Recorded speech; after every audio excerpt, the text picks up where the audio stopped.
Yo guys, welcome to the last lap. Don't forget to drop a lovely, juicy 5-star rating if you're watching on Apple Podcasts or Spotify. Hope you enjoy, and let's get into it. Well, that's where the team game comes more into it, right? Because yes, Max put it on pole, but Red Bull made the call to get him out first in the queue so that he could get his 2 laps in comfortably. Obviously, Piastri crashed, so that, messed with a lot of other... And that's why Nico was able to start P2. Obviously, he wasn't actually able to start P2 because of the penalty, but... Yeah, at the end of that, I think those kind of qualifying sessions, it was a bit of a shame in Q3 because you didn't have that crescendo because everyone had to set their laps early doors. Yeah, they just started raining again to the point where it was just going out. So that was a bit of a shame. But obviously we saw Checo and Charles drop out. Look, Charles recovered well in the race. Through actual rare Ferrari good strategy, by the way. For what we say about Ferrari regularly, there's a lot of stinkers. There's a lot of clangers there. Yep. That was a really good strategy from both to not only get them back into the top 6, but they beat Sergio Perez on merit in a Red Bull, which has been dominant in the hands of Max. They were obviously George made a mistake, ended up beating him too, but that's probably the best, honestly, that Ferrari could hope for, given I'd say so. The quali session. Yeah, because Mercedes race pace has been clear of Ferrari for a while now. Same with Aston Martin. Yeah, of course. So I do think, obviously, rightfully so, as Charles Leclerc, we've got the Sky Sports feed on the screen behind the cameras right now, having a chat. Looks happier, certainly happier than he was yesterday. What do we think? Because Charles, I think it's got to the point now where he's not biting his tongue.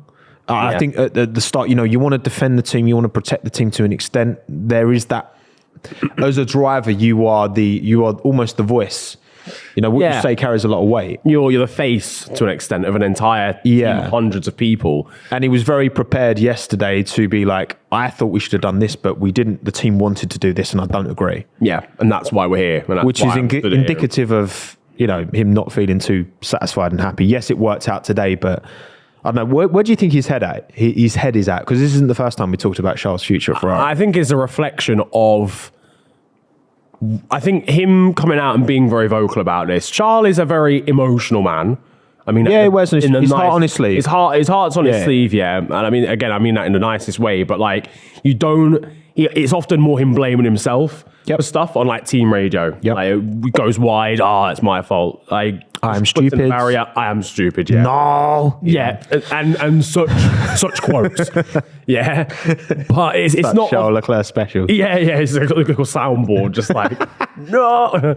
But it's not usually like sort of lashing out at the people like sort of around him or at Ferrari. So it's kind of rare, and I think it is that sort of. I think just it's a tactical, lads, get your shit together. Because if I wanted to, I could leave now. It feels like he's almost had enough of.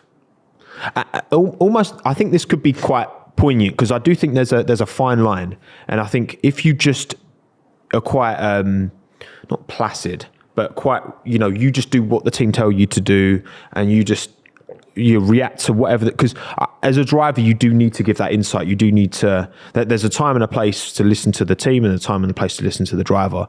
And I think maybe Charles has been guilty of not being as firm as, say, Sainz has been at times. Sainz came into Ferrari. There were many a call in, 21 in particular, where, Sainz made the call and got it right and was prepared to kind of overrule the team. And it's a balance, isn't it? It's a fine balance. But I think that Charles maybe needs a little bit more of that.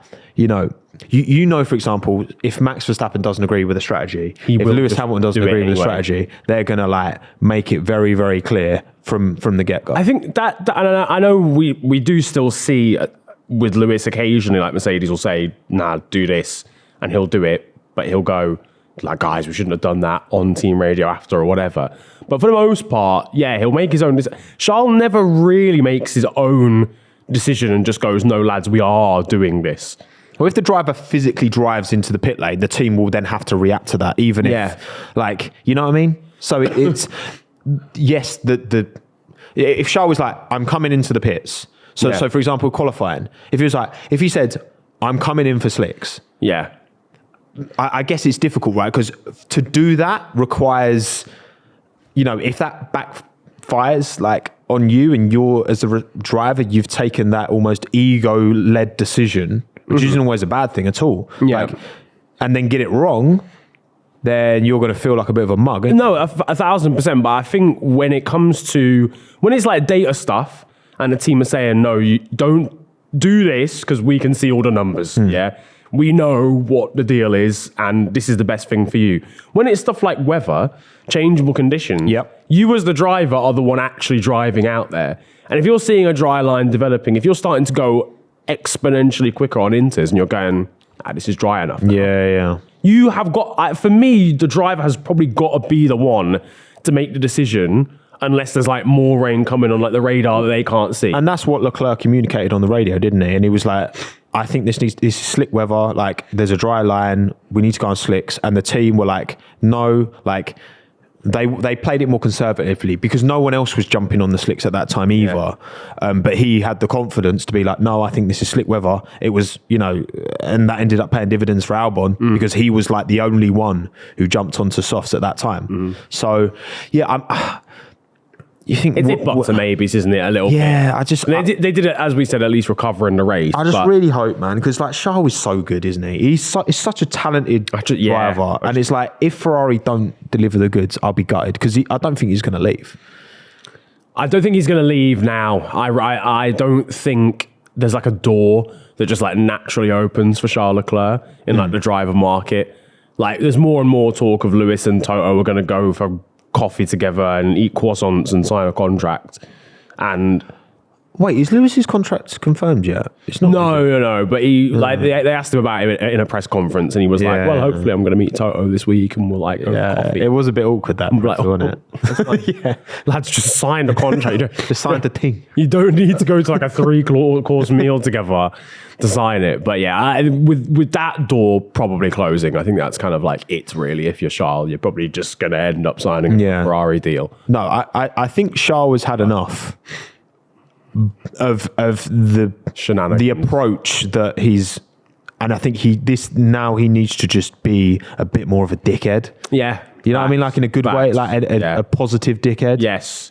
I mean, just doing what he wants. Positive dickhead, copyrighted by Tommo. Right, if anything, if Charles does what he wants, right, and it goes wrong, all right, arguably you learn more from that as a team by like being, okay, why did Charles think this was the right decision? So many times we've gone for something that the driver hasn't agreed with, and maybe actually they can learn more from that in the long term. I don't know, because there seems to be a fundamental issue, whether it's, radio communication with science and, double stacking at Monaco is like, fuck, this. Yeah.